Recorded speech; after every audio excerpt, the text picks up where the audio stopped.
Hi guys, welcome back to my YouTube channel education your future.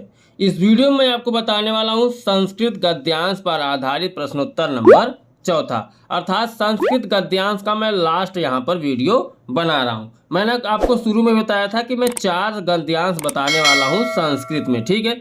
यदि आप चारों को पढ़ लेते हैं तो 100% गारंटी है कि चारों फंसेंगे, लेकिन आपके पेपर में कोई एक फंसने वाला है, ठीक है। जो 6 से 7 प्रकार का पेपर बनता है उसमें से यहाँ से क्वेश्चंस रहने वाला है, कोई एक आपके पेपर में रहने वाला है, ठीक है।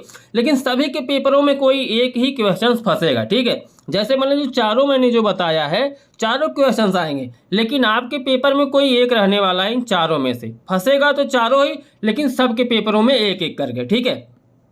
तो कौन सा गद्यांश आपके पेपर में होगा ये मैं गारंटी के साथ नहीं कह सकता, लेकिन इतना जरूर कह सकता हूँ कि चारों आपके पेपर में रहने वाले हैं, एक एक रहेंगे, ठीक है। आपके पेपर में सिर्फ चारों में से कोई एक ही आएगा तो चारों जो मैं बता रहा हूँ, लेकिन आपके पेपर में कोई एक रहने वाला है, ठीक है, जो मेरे द्वारा बताया गया है। जो भी बच्चे बोर्ड एग्जाम में 90% प्लस रिजल्ट लाना चाहते हैं वो अभी इस चैनल को सब्सक्राइब करके इस चैनल से जुड़ जाएं। यदि चैनल को सब्सक्राइब नहीं किए हैं तो बोर्ड एग्जाम 2025 की इस चैनल पर तैयारी कराई जा रही सभी सब्जेक्टों के फ्री में। चैनल को सब्सक्राइब करके तुरंत इस चैनल से आप जुड़ सकते हैं, ठीक है। और हाँ, सिर्फ 2 से 3 घंटे ही पढ़कर आप 90% प्लस रिजल्ट ला सकते हैं, मैं ये दावे के साथ कर रहा हूँ। लेकिन जो पढ़ाया जा रहा है उसको आप नोटबुक बना लीजिए, अपने नोटबुक में लिख लीजिए और साथ में तैयारी करते चलिए, ठीक है। अभी आपके पास समय है, आप अच्छे से तैयारी कर सकते हैं। तो ये जो क्वेश्चन होगा संस्कृत गद्यांश का, क्वेश्चन नंबर 24 के अंतर्गत आएगा, क और ख करके, ठीक है। क जो होगा 5 नंबर का आएगा और ख भी 5 नंबर का क्वेश्चन आएगा। क में संस्कृत गद्य देकर उसका बोलेगा संस्कृत हिंदी में अनुवाद कीजिए, ठीक है। तो हिंदी में अनुवाद कैसे करेंगे हम उसकी तरफ बढ़ते हैं। तो सबसे पहले हम देखेंगे जो मेरा गद्यांश है संस्कृत में। गद्यांश है वाराणसी सुविख्याता प्राचीना नगरी इयं विमल सलिलतम रंगायाम गंगायाम कुले स्थिता अस्याः घट्टानां वलयाकृति पंक्तिः धवलायां चंद्रिकायां बहुराजते अगणिता पर्यटका सुदूरेभ्यः देशेभ्यः नित्यम् अत्र आयान्ति अस्था घट्टानां च शोभानां विलोक्य इयां बहु प्रसन्नति। तो यह गद्यांश आपके बोर्ड एग्जाम में आएगा। तो किस तरीके से, पहले आपको संदर्भ प्रसंग लिखना है। मैंने आपको बताया कि जब भी वाराणसी वाला आपको गद्य दिख जाए तो इसका प्रसंग सेम यही रहने वाला है सभी में, ठीक है।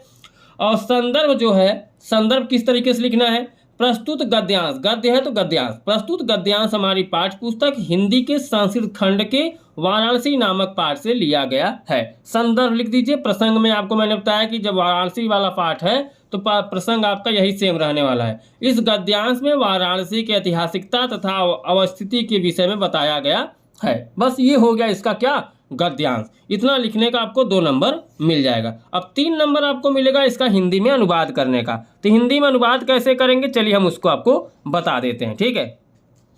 अनुवाद मैं आपको करना सिखा रहा हूँ, बार बार सिखा रहा हूँ कि अनुवाद कैसे करते हैं। चलिए एक बार भी मैं लास्ट वीडियो में इसको बता देता हूँ। ये लास्ट वीडियो है गद्यांश का, संस्कृत गद्यांश का, तो इसमें भी मैं आपको समझा देता हूँ, ठीक है। देखिए जो हमारा गद्यांश बोला, वाराणसी सुविख्याता प्राचीना नगरी, यानी वाराणसी बहुत प्रसिद्ध प्राचीन नगरी है। तो यहाँ से यहाँ तक हो गया पहले पैराग्राफ का अनुवाद। फिर बोला इयं विमल सलिलतम रंगायाम गंगायाम कुले स्थिता, यानी यह स्वच्छ जल की तरंगों से युक्त गंगा के किनारे स्थित है, ओके। उसके बाद बोला है अस्या घटनानां वलयाकृति पंक्तिका धवलायाम चंद्रिकायाम बहुराजते।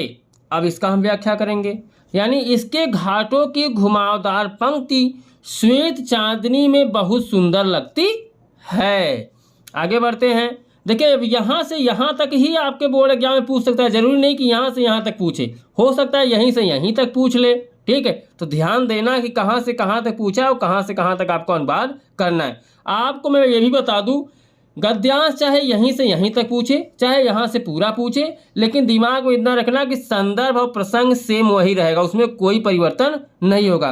परिवर्तन होगा तो उसके व्याख्या में, ठीक है। अब अगणिता पर्यटका सुदूरेभ्यः देशेभ्यः नित्यम अत्र आयान्ति आस्था घटानाम च शोभानाम विलोक्य इयाम बहु प्रसन्ति। तो यहाँ से अब यहाँ तक इसकी व्याख्या करेंगे, यानी असंख्य यात्री भ्रमण करने के लिए दूर देशों से प्रतिदिन यहाँ आते हैं और इसके चारों घाटों की शोभा देखकर इसकी बहुत प्रशंसा करते हैं। तो ये हो गया इसका हिंदी में अनुवाद। बस ये हो गया 24 नंबर क्वेश्चंस का सल्यूशन मैंने पूरा बता दिया। मैंने बताया कि 4 गद्यांश आप पढ़ लेते हैं तो चारों के चारों आपके बोर्ड एग्जाम में फंसने वाले, लेकिन आपके पेपर में कोई एक रहने वाला। ठीक है, जितने भी प्रकार के पेपर बनेंगे सिर्फ यहीं से क्वेश्चन बनेंगे और ये चारों गद्यांश को लेकर ही बनेंगे।